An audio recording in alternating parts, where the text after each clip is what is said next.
87 years ago, the small town of Aracataca, near Colombia's Caribbean coast, saw the birth of a child who would become one of the greatest writers of the 20th century. Gabriel Garcia Marquez, who died recently in Mexico City, is said to have been inspired by these tropical surroundings when he wrote about Macondo, the fictional town where his masterpiece, 100 Years of Solitude, unfolds.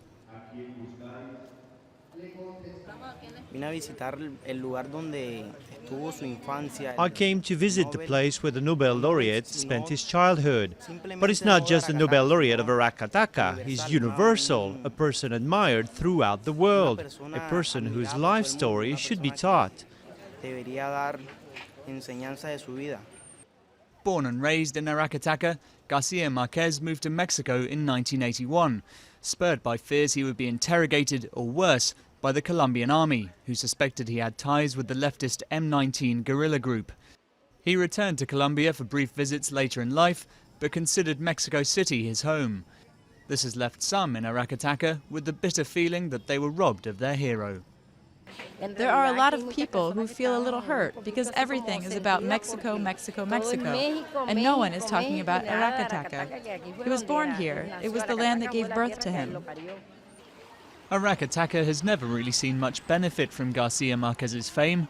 It's a poor town where a lot of homes aren't even connected to mains water, so many bathe in the river. The train passes through its station but doesn't stop here. There's hope that following his death, renewed interest in Marquez's work will result in more tourists coming to visit. Marquez's childhood home, turned into a museum, has already seen a rise in visitor numbers.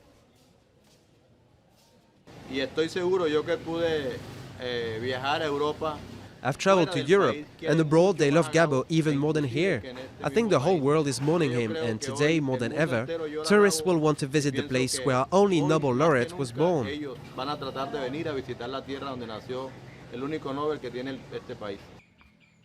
As Mexico bids farewell to its adoptive son with a national tribute, Colombia, and especially Aracataca, also plan to reclaim some of the memory of their long-lost author.